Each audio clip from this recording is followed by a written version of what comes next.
Hey guys, I'm Katie Cleary here for World Animal News, and we're here at Jane Goodall's event for her endorsement of this amazing book about the truth behind GMOs called Altered Genes, Twisted Truth. She says it's the most important book of the last 50 years. So come on in and join us. Let's see what she has to say.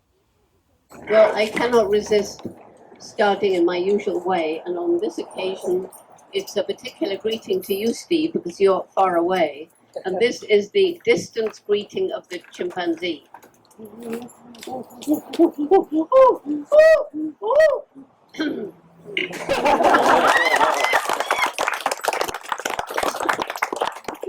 San Antonio for that, because I was there yesterday and they have pollen of ragweed floating all over the place, and everybody had bad throats and bad eyes, and I nearly didn't get through the lecture, but hopefully Los Angeles will cure that in the next 4 days. Yeah, the smog. So, yeah, the smog, okay, well, never mind, there's always something, isn't there?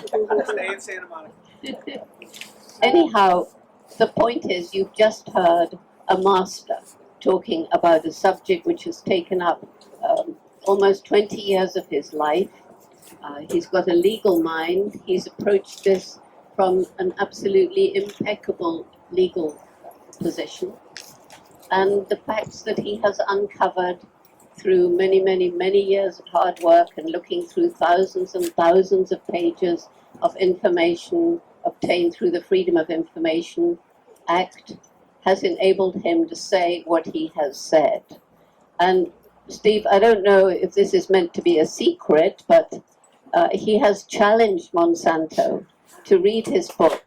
And if they find something that's wrong, he will investigate, and if they're proved right, he will apologize and withdraw it. Was that okay, Steve, to say that? I hope so. Because I think that, first of all, Monsanto hasn't replied, and this was quite some time ago. They hope it'll go away, but knowing Steve, it will not go away. And hopefully the book will be read by many, many people. I managed to get one into the hands of the little committee being set up by the Pope to investigate GMOs. And I don't know what use will be made of it, but at least it got there and was received. So, and of course I mentioned it on Bill Maher last night, so lots of people were here. I have, on the other hand, have not been spending years and years researching GMOs.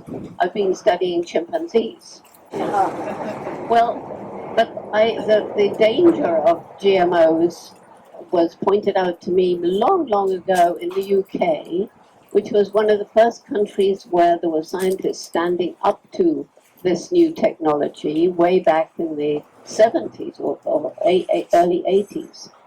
And I had a friend who was extremely passionate, who did his best to explain to me the technology by which foreign genes are inserted into these poor, poor plants. And he organized many groups going around pulling genetically modified foods out of the ground. And he was put in prison a few times, as were the others with him. And so from that moment on, I became very much aware of GMOs, and then increasingly, not only of the danger to human health, which Steve has been talking about, but also danger to the environment. And I think this is such a huge, it's such a huge issue that the more angles we approach it from, the better we shall be able to join together to do something about this, what Steve calls this monstrous hoax. It is a monstrous hoax. And so as for the danger to the environment, the most widely used herbicide in the planet is called glyphosate. And glyphosate was the chemical that was used by Monsanto to develop the most widely used herbicide, Roundup. And when Monsanto also created foods that were Roundup ready, they had resistance to the herbicide built into them. Therefore, the use of the use of the herbicide could now be increased dramatically. You could spray your fields, you could do it by air, you could spray many more times than you could before because the crops that you were protecting from agricultural weeds would not die. However, some things happened as a result of that. First of all, some of the weeds, as had been predicted, began to build up resistance to this herbicide. And in fact, some farmers have had to give up farming because the weeds have grown so big and so strong that they break the harvesters. And this has happened to something called a pigweed. And it can now grow up to 7 foot. And it has a stem as thick as a man's arm. And it normally grows, I don't know, about 4 foot, something like that. So that's one major problem. And glyphosate, and I don't know if any of you have seen this because this actually is breaking news. I learned about it last week. So I had to make notes of the names, and I'm not even going to try and explain the whole story, but it's part of the deception. It's just one other thing to make people mistrust the statements that are made by Monsanto, Dow, and Syngenta and the other organizations that are proponents of GMOs. And this was some information discovered by Dr. Anthony Samsel, and it is supported by Dr. Stephanie Senev, who is a respected scientist at MIT. And so Dr. Anthony Samsel, rather as Steve investigated the documents in the early days of GMOs, he investigated documents about the early use of glyphosate. And he managed somehow or other to get hold of, what are they called? Trade secret files. Trade secret files from the EPA, the Environment Protection Agency. And they told him, yes, you can take them and read them, but you cannot reproduce them, and you cannot share them, but you can share your views.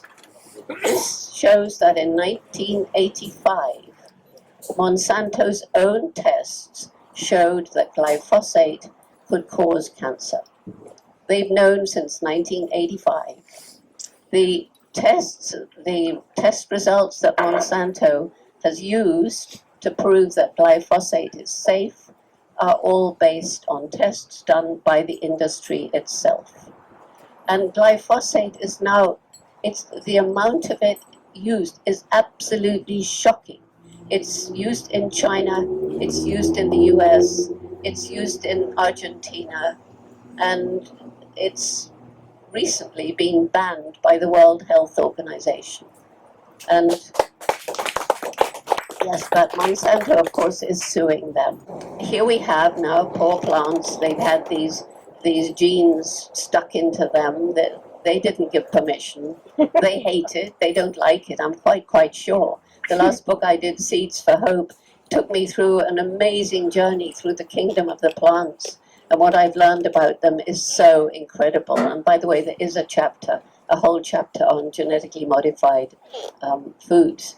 But anyway, so here we have these plants, and you can spray them crazily, and the insects won't eat them.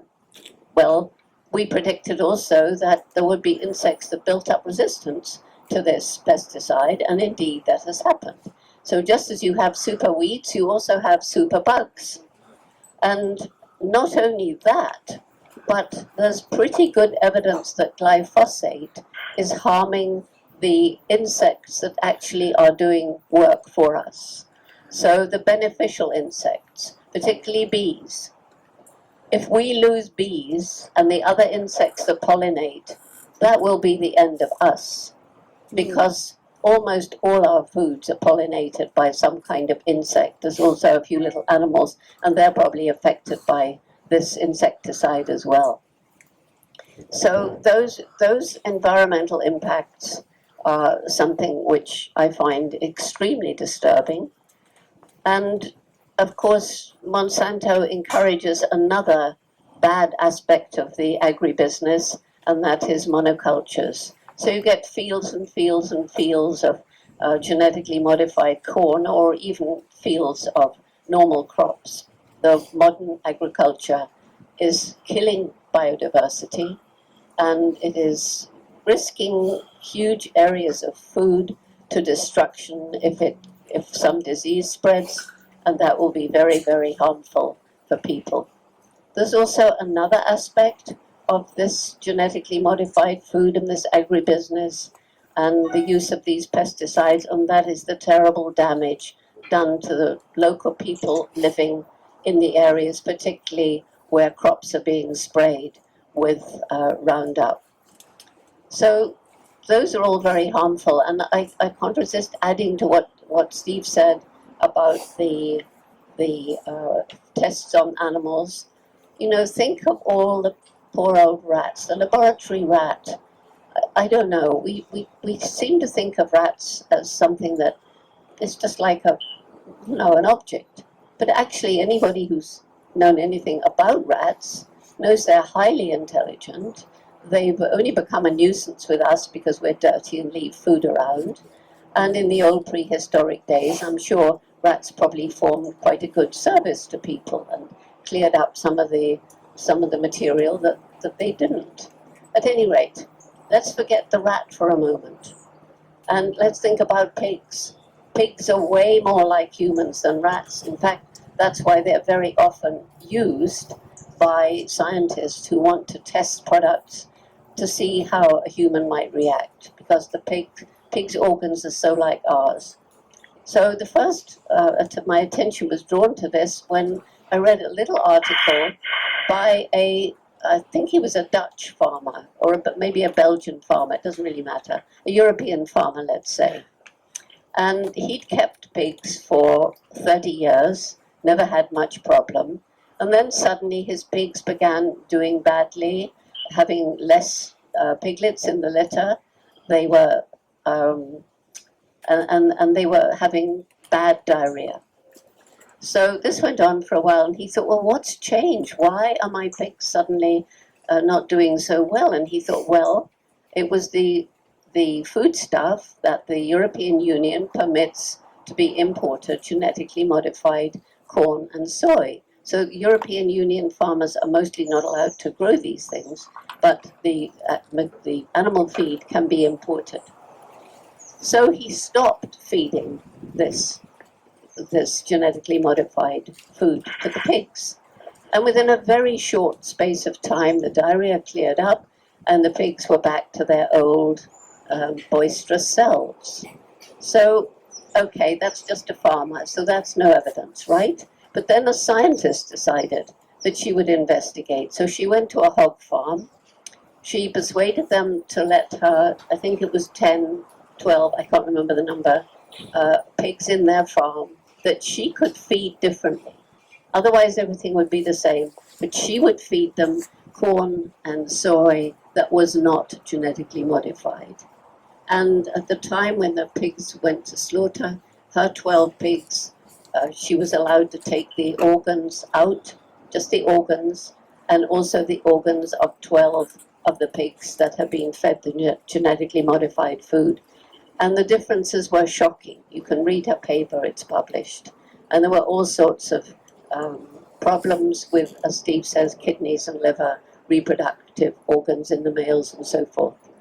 So the final thing that I want to say is that another of the things that you hear, I'm attacked very often by the people who are pro-GMOs, saying, well, if you stop the use of genetically modified food, then millions of people are going to starve. The world's population is going up. The only way we can feed them is through genetically modified food. And this is believed because the hype has been such, and the advertising has been such, and the lies have been so well perpetrated, and the myth has been drawn down to blanket ice, so that people like Bill Gates and Bill Clinton and Warren Buffett have bought into this and are spending millions, billions probably altogether, of dollars in spreading genetically modified foods into Africa and maybe some other places too. It's not been proved in any single case that I've read. I could be wrong, and I'm not going to say this is absolute truth, and I'm not a lawyer, but that the fields of genetically modified food have great crops have not done better. They have not in any instance provided more than a field, similar sized field with a similar crop that wasn't genetically modified. So if you put all these different things together, coming from all these different aspects of human health, of animal health, of environment, the loss of biodiversity, the build-up of superbugs and super weeds to the detriment of farming and to the detriment of our future. So that's why I wrote the introduction to Steve's book, because I'm very passionate about this. But as I say, it's not my subject, it's not my expertise, but I've just shared with you some of the things that bother me. And Steve has approved of the things that I've said in my book. So. Thank you guys so much for watching today's episode of World Animal News. And I hope that you enjoyed Jane's speech and what she had to say about GMOs and the fact that we are all connected. So what we do to one species inevitably comes back to us. So thank you so much for watching. And for the latest breaking World Animal News issues, visit worldanimalnews.com.